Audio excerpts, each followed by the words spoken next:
Okay, so welcome to this video. We're going to be talking about predicting the precipitation of from a solution. So on our previously what we've done is I've given you that solubility table, and we've been able to look at it to see if things were soluble or insoluble.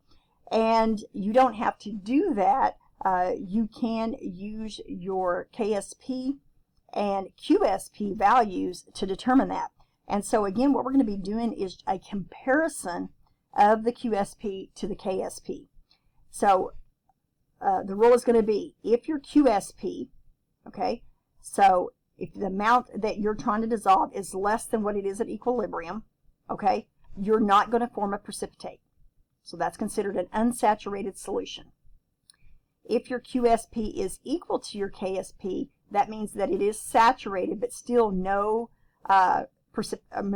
precipitate is going to form. And then your final is, if the amount that you dissolve in it is greater than at equilibrium, you're going to form a precipitate. Okay? So let's look at what we have here. We have a 200 milliliters solution that is 4.00 times 10 to the negative 3 molar of barium chloride. It's been added to 600 milliliter solution of 8.00 times 10 to the negative 3 molar potassium sulfate. Now we are going to assume here it says that the volumes are additive. Now, if you'll remember, there is a rule that is the conservation of mass that says if you add two masses together, to put two things together, that the mass is going to be the total of the two. There is no conservation of volume. It is not conserved. But in here they're telling you that really the difference when you add these two solutions together is going to be so minor that we're just going to ignore that it's not quite, in this case, the 800 milliliters that we would hope it is. So it might be just a little bit more or just a slight bit less, but not enough to make a difference in our problem. So they're asking us, will barium sulfate precipitate out? Okay, and then they tell us what barium sulfate's KSP number is that we're going to use to compare. So the first thing it wants us to do is write a balanced net ionic. Okay, now if you'll remember back in chapter 2, we wrote our equations that we had, and then we looked at from our table which one was insoluble or soluble. Now what they're asking us here is basically we're going to go on the assumption that this is our solid that we're going to form, but we just need to know, okay, we're going to form that solid, but is it enough to precipitate out on there? And then again, what's left over is going to be your potassium chloride, which is just aqueous. Okay, so that would be your equation. Again, as we've done before, we would go through and do our ions. Of course, both of those are aqueous. I'm going to leave that off right now, but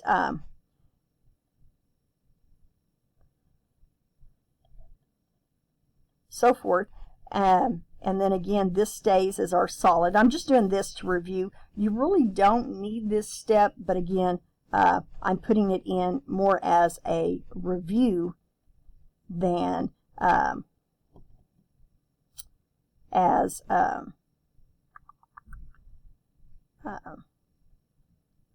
let's see.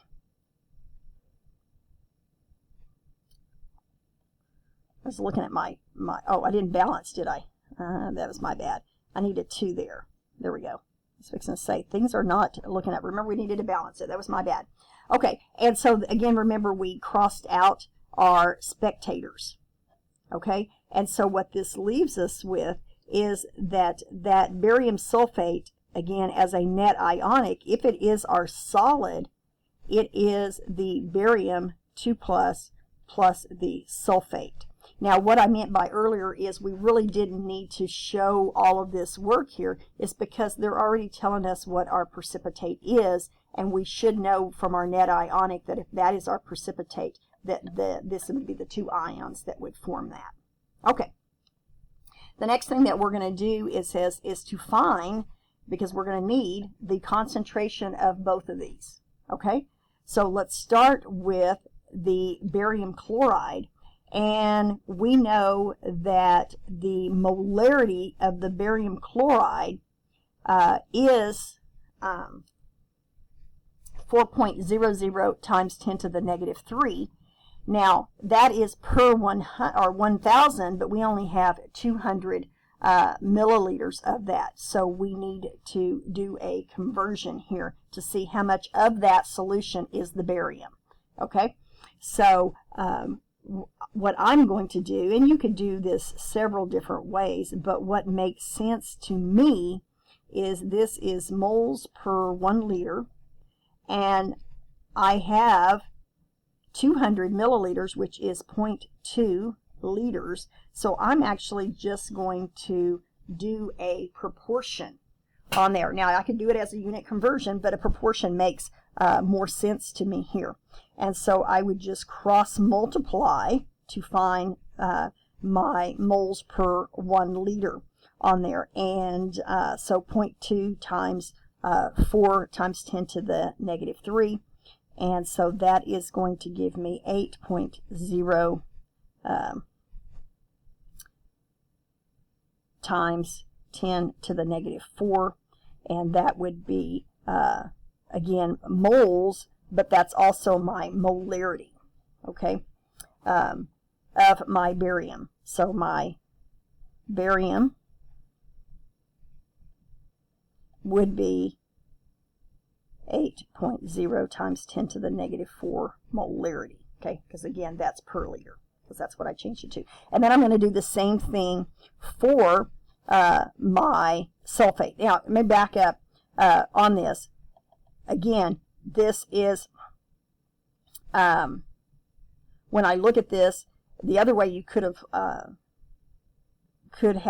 looked at this is that, or I don't want to say could have looked at it, but this is a 1-to-1, so I'm technically finding the molarity of barium sulfate here by this, but this is a 1-to-1, so that's why, again, it is my barium, just from how we did the last one. Okay, and then I'm going to do the same thing with my potassium sulfate, and this time I have 600 milliliters, so 0.6, and then again, if you cross multiply and solve, you're going to get 4.8 times 10 to the negative 3 on that.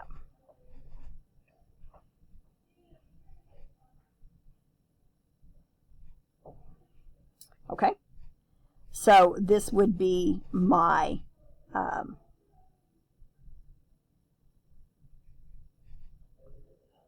molarity, again, of my SO4 2 minus would be 4.8 times 10 to the negative 3 molarity.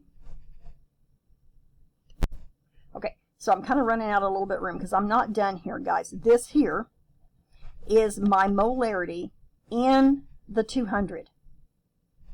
This is my molarity in the 600. But remember, we have put those two things together, and now this is my solution, or my solid, that is no longer in 200 or 600, but this is in 800.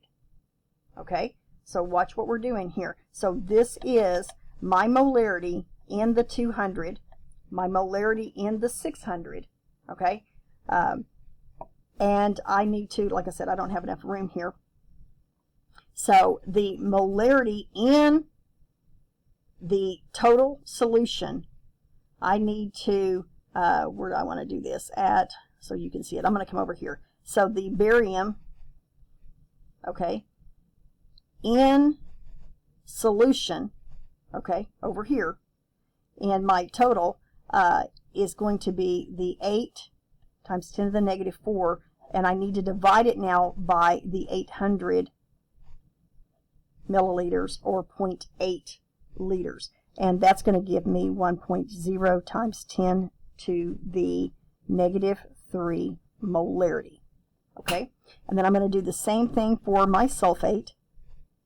Again, this is the molarity in 600. We've now put it together with the barium chloride, and that number of moles is now in an 800 solution. Okay, and divide that out, and you're going to get 6 times 10 to the negative 3 molar. And maybe you can think of an easier way to get there, but this is what makes sense to me. This, again, is my molarity of my barium in this solution.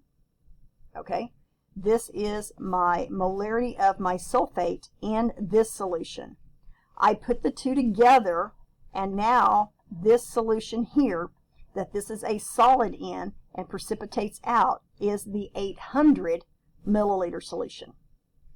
So these are my two, okay, that I need to use. So I'm going to go figure out my KSP in that, or QSP. So QSP is again going to be, from my formula, my barium times my sulfate over here in this solution.